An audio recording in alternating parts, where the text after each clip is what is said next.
Salam, bu videomuzda dimin sınaq imtahanında istifadə olunmuş məsələlərdən birini izah edərik. Gəlin məsələmizə baxaq. Qırmızı dənizin 3 ton suyundan alınmış duzun miqdarı ilə eyni miqdarda orta duzluğa malik okean suyundan alınan duzun miqdarı arasındakı fərqi hesablayın. Bizdə də kiloqramla cavabı istəyir. Qayda olaraq bilirik ki, biz qırmızı dənizin 1 ton suyunda 42 promillə, yəni 42 kiloqram duz var. Bildiyimiz kimi duzluğu promillə ilə ölçürlər və promillə, yəni 1 ton suda 42 kiloqram duz var qırmızı dənizdə. Biz də tapaq ki, 3 ton suda nə qədər duz var? Bu da x kiloqram olacaq. Gəlin tənasübü həll edək.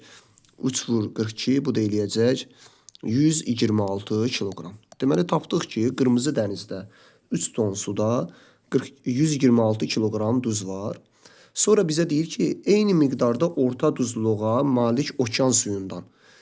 Eyni miqdarda okean suyundan əgər deyirsə, deməli biz bilməliyik ki, okean suyunun duzluğu neçə promillədir. Qayda olaraq da biz də bilirik ki, orta okeanın duzluğu 1 ton, yəni okean suyunda 35 kiloqram duz var.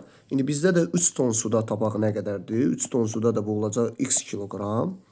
X də buradan bərabərdir. 105 kiloqram olacaq. Sonra da isə bunlar arasındakı fərqi bizdən istəyir. Yəni 126 kiloqramdan 105 kiloqramı çıxarıq. Bu da bizə verəcək 21 kiloqram. Deməli, aradakı fərq 21 kiloqram olacaq.